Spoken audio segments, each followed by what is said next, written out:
todos os seres humanos são iguais. Mas, a depender do local, da cultura, dos costumes, da filosofia, da religião, do meio em que uma pessoa vive, essa pessoa então ela vai ter uma formação de caráter, de pensamento, de moralidade, de valores.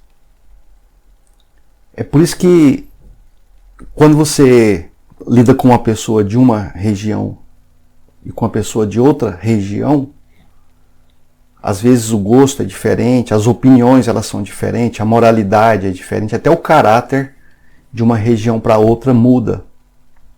Mas todas as pessoas, todos os seres humanos, quando você tira cultura, religião, filosofia, costumes, tradições, moralidades regionais, valores regionais, as pessoas são iguais. E são essas diferenciações regionais, culturais e etc., de moralidade, é que costumam dividir as pessoas. E essa modificação no caráter humano, ela também é muito forte na diferenciação entre homens e mulheres. Em cada cultura, os homens têm os seus valores, os seus atributos, e as mulheres os delas. E na nossa sociedade hoje, na sociedade ocidental, os valores femininos originais, independente de cultura, de moralidade, de religião, se deturparam muito. E um ser humano, quando ele deixa de ser quem ele realmente é, uma combinação de orgânico, psicológico e espiritual, quando ele perde essa originalidade, ele perde a sua personalidade, então ele começa a funcionar de uma forma equivocada, de uma forma dificultosa. E essa dificuldade em ser o que é, por influências externas, cultural, psicológica, filosófica, religiosa, de moralidades, isso causa muita dificuldade na pessoa viver, na pessoa ser quem realmente ela é. E aqui o assunto são as mulheres. É claro que isso também influencia os homens, mas o fato das mulheres elas não terem mais uma personalidade original baseada no seu organismo, na sua química, no seu funcionamento bioquímico, no seu funcionamento psicológico que está ligado aos seus hormônios e à sua química, por influências externas de opinião, de ideologias, de cultura, de filosofias e etc., a mulher acaba funcionando muito mal. Isso gera um grande sofrimento, isso gera muita dificuldade na mulher conseguir viver e sobreviver. Então, não se iludam. As mulheres não são o que dizem que são. E como exemplo muito básico, muito simples, a gente vai pegar aqui um leão de circo e um leão selvagem. A diferença de um leão de circo e um leão selvagem na floresta é o que eles pensam, o que eles pensam que são, o que eles pensam de si mesmos. Um leão de circo, ele leva chicotada, e para ele poder receber comida, ele precisa de realizar algumas tarefas. E no final, ele é treinado, ele é adestrado para satisfazer um público à base de chicotadas, à base de comandos do adestrador. Então, é assim que o leão pensa, porque ele foi ensinado a ser daquela forma. Então, ele vai agir com aquele modelo que foi implantado nele.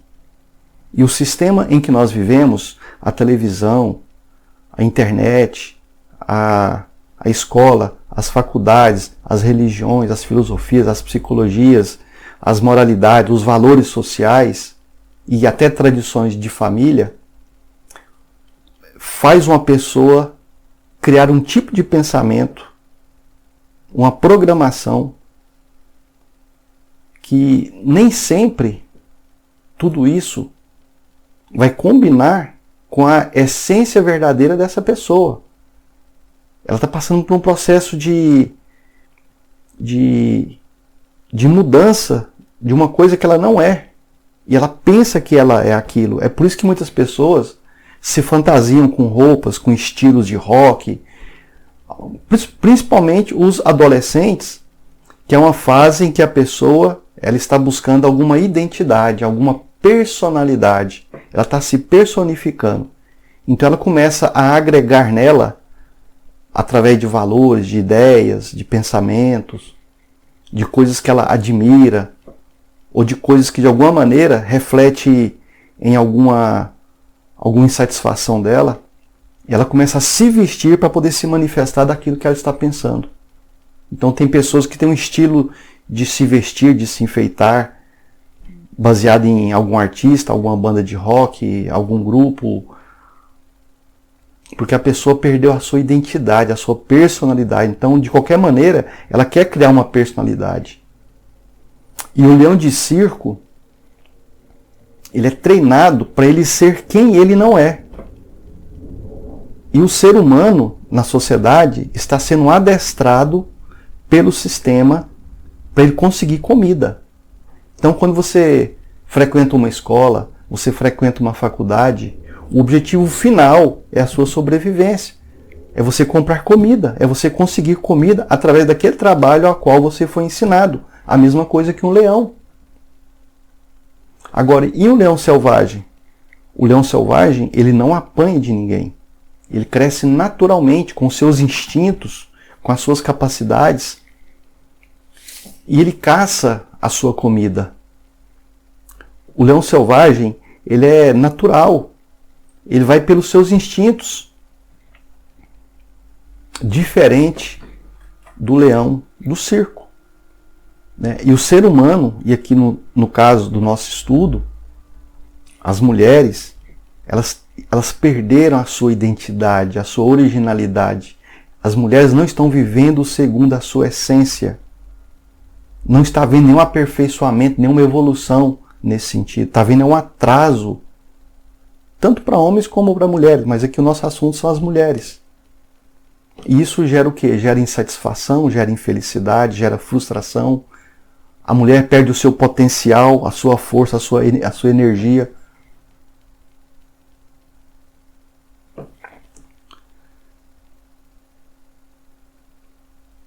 E se trocar os leões de lugar, adulto, que foi acostumado, que se treinou para aquele tipo de ambiente? Se você pegar um leão de circo e soltar lá no meio da selva, será que ele vai conseguir comida? Será que ele aprendeu a caçar? Será que ele não vai esperar alguma chicotada? Será que ele não vai achar aquele ambiente estranho, perigoso? E o leão selvagem, será que ele vai aceitar que o adestrador lhe dê chicotadas para conseguir comida? E há muito tempo, as mulheres, elas vêm sendo enganadas pelo sistema. Elas vão crescendo e são ensinadas que são seres frágeis, dependentes, submissos à autoridade do homem. E isso é um grande erro. E o que acaba por limitar o potencial feminino, e isso reduz o papel da mulher no mundo. Mas o que a Torá diz que é uma mulher? A Torá, ela traz algumas pistas a respeito do que realmente é uma mulher. Normalmente, as mulheres são ditas como seres submissos ao homem. Mas a Torá diz outra coisa completamente diferente disso. Antes de saber o que o que é uma mulher segundo a Torá, primeiro precisamos questionar aquilo que Shlomo HaMelech, o rei Salomão, questionou em Mishlei 31 e Provérbios 21. Ele questionou, quem pode encontrar uma Eshet Ha'il? Eshet vem de Isha, que significa mulher. Ha'il significa valor, ou seja, mulher de valor. Ha'il, no entanto, possui alguns outros significados, mas frequentemente se refere à força e ao valor, especialmente no contexto de guerra. Ou seja, cadê a mulher frágil, a mulher submissa, a mulher que depende tanto assim do homem? Se a palavra Ha'il se refere à força, valor, dentro de um contexto de guerra, de luta, uma mulher guerreira, como pode uma palavra que tem significado militar ou guerra ser atribuído à mulher? Como pode isso?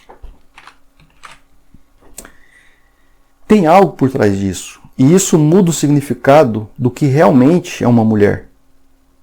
Que assim como o leão do circo, não sabe o seu potencial original. E de fato, as mulheres de hoje, elas não sabem o seu potencial original.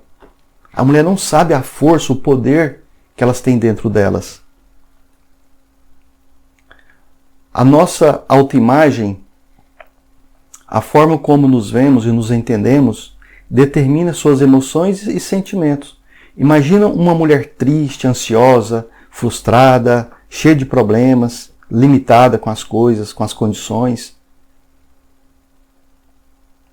Uma mulher que ela tem a sua autoimagem transgredida, modificada pelo sistema, onde o sistema faz ela não saber quem ela é de fato e nem o seu potencial, ela vai ter, com certeza ela vai ter as suas emoções, os seus sentimentos, as suas atitudes prejudicadas.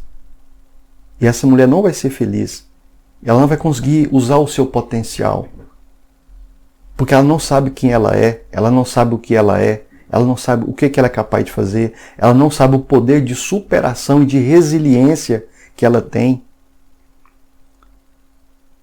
Eu não estou falando daquela mentira das mulheres empoderadas, imitadoras de macho, que isso também é um grande erro que o feminismo prega. Eu estou falando do poder feminino natural, original, real. Algumas pessoas se acham demais e outras se acham de menos. Tanto uma quanto a outra costumam ter problemas e perdas pela falta de serem quem realmente são. Aquela mulher que se acha demais ou aquela mulher que se acha de menos, e com isso perdem muito de seu real potencial. É como o leão do circo. Ele não sabe do potencial de caça, de reinado na selva que ele tem, porque ele vive acuado, ele vive apanhando. E isso para conseguir comida. E o leão selvagem? Ele é selvagem para conseguir comida, só que ele é livre, ele é original, ele é autêntico. A parte orgânica dele, o corpo dele e a mente dele trabalham de forma original. Ele usa a sua natureza real. Enquanto o leão em um circo, ele está enganado. Ele não sabe que ele tem dentro dele uma natureza selvagem. Ele faz tudo para conseguir comida, até se submeter ao chicote. A palavra Ha'il pode significar também, em vários outros textos na Torá, ele também é usado para exército, capacidade, força, valor, valente. E o rei Shlomo ele poderia ter usado outras palavras para dizer que uma mulher é de valor, mas ele usou Ha'il. E normalmente, Ninguém costuma traduzir Eshet Ha'il por mulher de força, mulher valente, mulher militar ou mulher guerreira, pois acidentalmente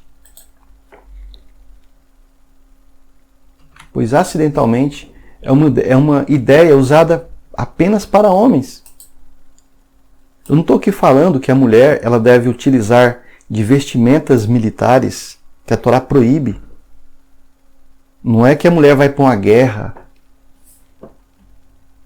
Isso a Torá proíbe. Nós estamos falando de humanidade, da mulher saber guerrear no seu dia a dia, ela saber enfrentar os seus problemas, ela conseguir transpor barreiras, ela conseguir se recompor, se reconstituir, se refazer. Foi colocado na mente das mulheres, de muitas mulheres, uma dependência do macho. E não é assim que funciona.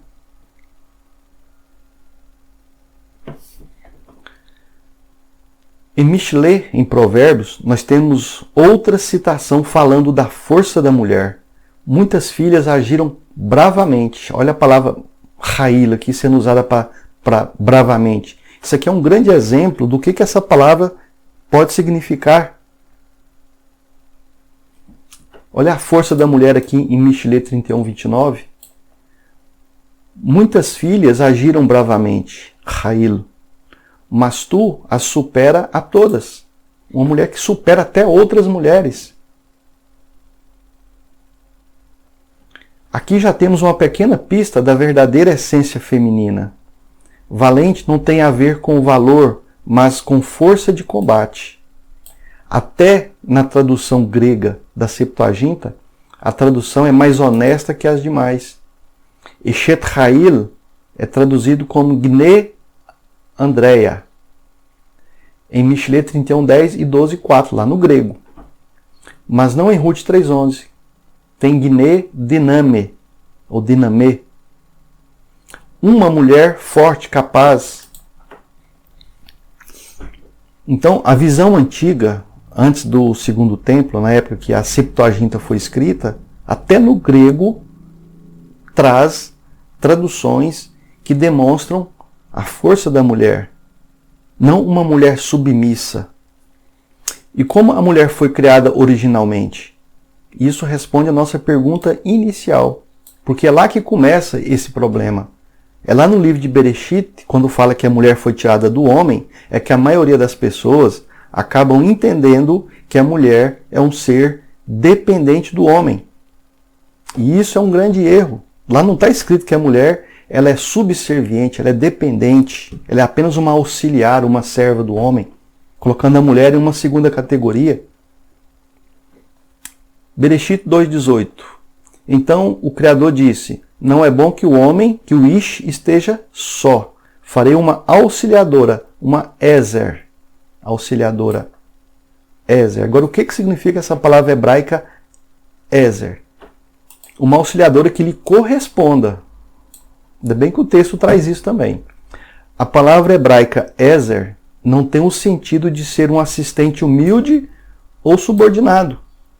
Em vez disso, Ezer é sempre usada no hebraico com o sentido de uma ajuda vital, importante, necessária, forte e até mesmo resgatadora. A mulher que resgata o homem. A palavra é geralmente usada, a palavra Ezer, auxiliadora, é geralmente usada para ajuda elohímica. Então nós temos até vários personagens nas escrituras, né, que tem esse Ezer no meio, né, Eliezer e por aí vai. A palavra é geralmente usada para ajuda elohímica e ocasionalmente para ajuda militar vital. A mulher não foi projetada para ser uma humilde assistente para o uso do homem. Então essa submissão que se ensinam em relação às mulheres, segundo as escrituras, não é assim. A palavra Ezer é qualificada nos versículos 18 e 20 de Bereshit 2 com a expressão verbo kenegdo. Ezer kenegdo, Kenegdo significa correspondente ou similar ou igual a ele. Ou seja, é o Criador colocando ambos, homem e mulher, no mesmo nível de elevação. Essa expressão verbal, ela indica que a mulher e o homem eram semelhantes. Semelhantes. Não no sentido de um tipo de igualdade, mas de um tipo de hierarquia. E embora não esteja explicitado no texto, pode-se inferir que a mulher e o homem deveriam ajudar um ao outro. Não é só a mulher ajudar o homem. É o homem ajuda a mulher ajuda o homem e ambos se ajudam mutuamente. A mulher, ela supriria o que faltava ao homem no desígnio da criação. E, logicamente, seguir-se-ia que o homem supriria o que faltava a ela. Uma parceria, uma sociedade aqui. O sentido básico do hebraico é o seguinte: em relação à humanidade, a mulher é fisicamente frágil. Por isso que a mulher não vai para a guerra e não pode usar vestimentas militares. Quando falamos em termos de guerras e outros assuntos de cunho muscular, ou seja, a mulher, quando a gente fala que a mulher, que a tradução de Ézra pode ser guerreira, não significa sentido de guerra militar. Mas a Torá, em relação a um marido, considera a mulher um ser militar forte e valente, aquela mulher forte do lado de um homem. É a mistura no casamento que ativa esse atributo na mulher. Não significa que uma mulher solteira, divorciada ou viúva não tem esses mesmos atributos de uma com marido. Para isso, Elohim criou outras fórmulas, pois existem casos de mulheres que têm maridos que servem apenas para adulterar o real papel, o real potencial que existe de fábrica dentro dela. Ou seja, tem homem que no lugar de aumentar o potencial, de auxiliar a sua mulher, ele adultera esse papel. Ele diminui esse potencial feminino. Então ela não alcança a sua plenitude feminina. E o que o Criador fez então? Ele criou outras fórmulas, né, de uma mulher justa, de uma mulher sábia, ela conseguir viver nesse mundo e ter o seu papel e a sua função, né, sem que, mesmo que o marido não a auxilie, não a ajude, porque tem muito homem que só atrapalha a mulher. Muitas mulheres, elas serviam no templo, e também podemos ler na Brit Hadashah que muitas mulheres serviam em torno de Yahushua e seus talmidim. Assim como muitas mulheres serviram profetas e professores da Torá no judaísmo comum. Essas mulheres também têm seu potencial original de fábrica expandido em seu ser. Não faz sentido sugerir que a primeira mulher foi criada para ajudar o homem solitário e, portanto, todas as mulheres são auxiliares com a função de servir e auxiliar perpetuamente os homens que não são solitários como Adão. Também não faz sentido sugerir, como alguns fazem, que os homens não têm obrigação recíproca de ajudar as mulheres devido à ordem da criação de Adão ter sido criado primeiro antes de Havá, que é um grande machismo. Então, as pessoas pensam que o fato de Adão ter sido manifestado primeiro, o lado masculino, que os dois foram feitos juntos, mas o lado masculino se manifesta primeiro. Então, muitos pensam que isso, de forma hierárquica, isso torna o homem superior à mulher. O homem ser cabeça da mulher não significa que ele é superior. Significa que ele é um governante. Significa que ele é um protetor. Significa que ele toma decisões, que ele tem iniciativa, que ele provê. Mas não que ele seja melhor, que ele seja superior que a sua mulher. A mulher foi colocada como uma força na frente do homem. Ela auxilia o homem no cuidado do Gan Eden. E esse auxílio se expande para todas as áreas da vida humana. E da mesma forma o homem também auxilia a mulher. E se existe alguma hierarquia entre homem e mulher, não significa que um manda no outro, mas que existe uma ordem para ambos servirem o Criador e o reino. uma mulher pode ser uma força positiva ou uma força negativa em relação ao homem. Uma mulher pode ajudar, como ela pode atrapalhar o homem. Ela pode aumentar o potencial masculino, como ela pode diminuir esse potencial masculino. É como tem aquela frase, uma mulher que trata o seu marido como um servo, o que ela é? Ela também é uma serva, porque se ela é mulher de um servo, então ela é uma serva. Agora, uma mulher que trata o seu marido como um rei, o que ela é? Ela é uma rainha, porque a rainha é mulher do rei. Não adianta uma mulher querer tratar um homem como servo, o marido dela como servo, e ela querer ser uma rainha. Da mesma forma que não adianta um homem querer ser um rei e tratar a sua mulher como uma serva. Se ele trata a sua mulher como uma serva, é porque ele é um servo também.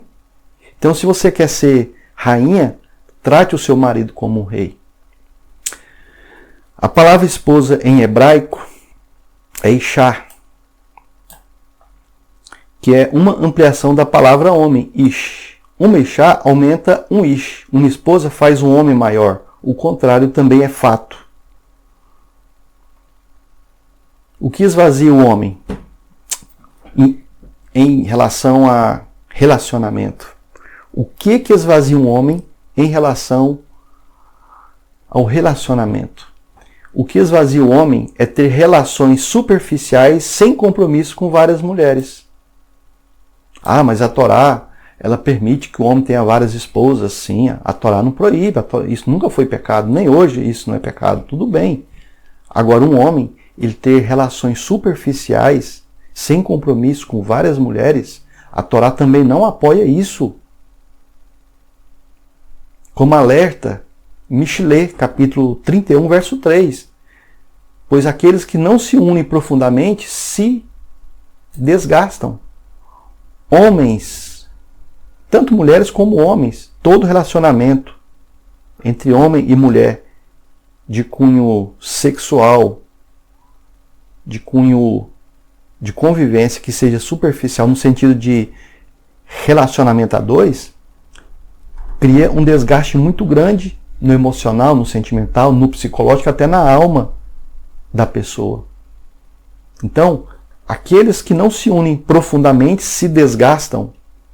Qualquer pessoa que já vivenciou esse tipo de experiência, ela pode dizer, olha, quando eu me relacionei de forma superficial, sem comprometimento, eu me senti desgastado. Tem um prazer? Tem, mas o desgaste, ele apaga esse prazer, destrói esse prazer. Só que as pessoas não estão aprendendo a se relacionar mais. Parece que relacionamento, que comprometimento é uma doença.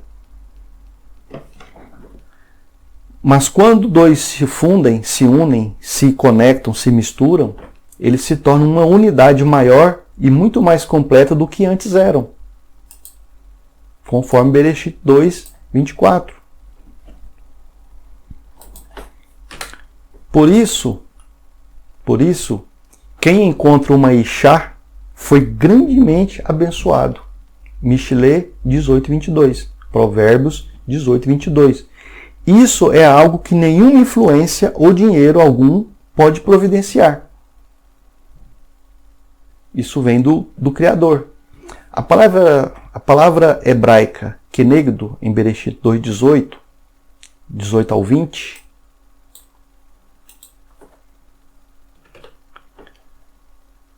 deixa eu corrigir isso aqui para ficar mais bonitinho para nós. A palavra kenegdo em Bereshit 2, 18 ao 20. Em Bereshit 18, 20, Elohim fala e diz que proverá uma Ezer kenegdo para Adam, para o ser humano solitário que ele criou.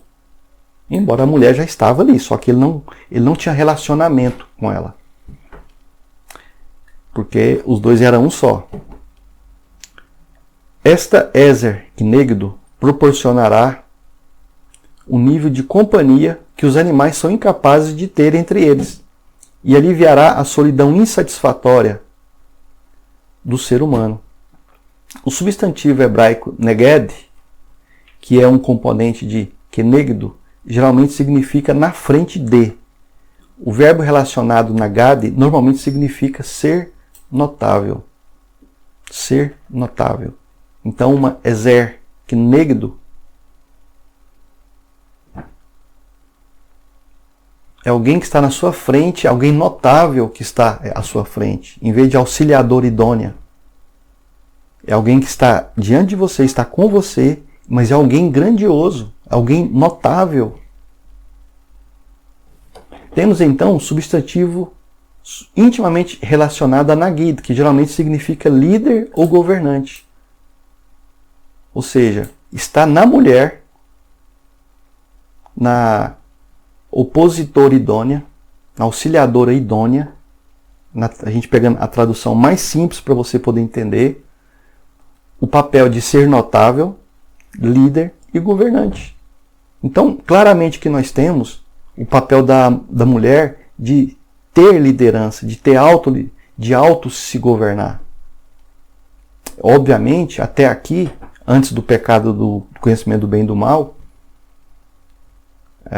o desejo da mulher ainda não era para o marido governar ela. Depois do pecado, o que o Eterno fala? Olha, a partir de agora, o seu desejo será para o teu marido e ele governará sobre você.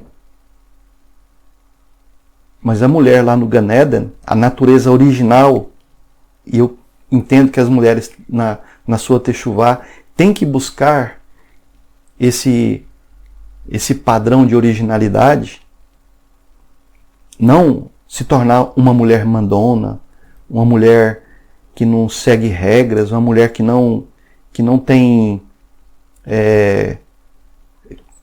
ressonância com o seu marido, que um não pode dar comandos ao outro, que um não pode auxiliar o outro, um pede para o outro, fala, não, eu sou governante, eu não aceito. Vai mandar em outro ou em outra.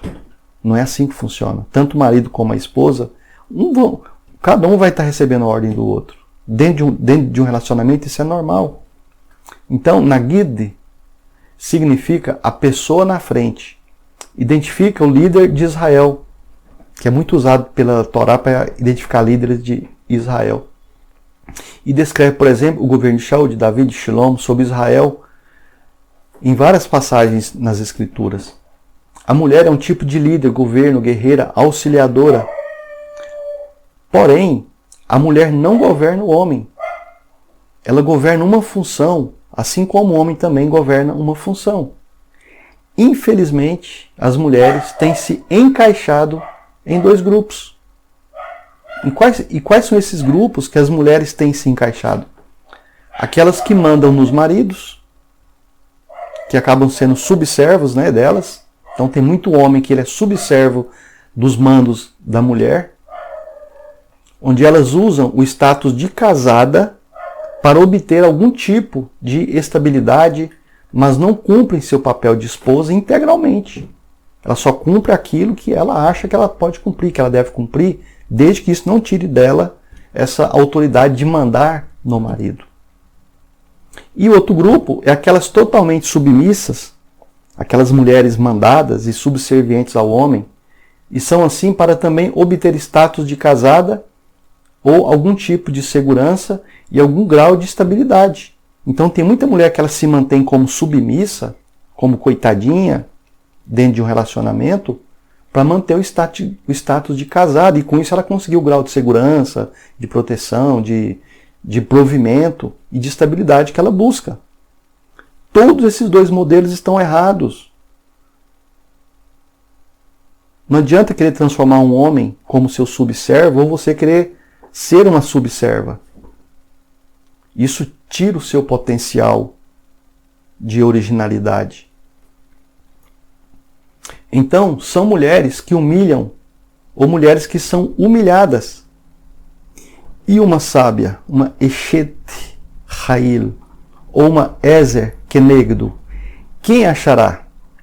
Será que você é uma dessas ou será que você já está pronta para ser uma dessas? Eu espero que sim.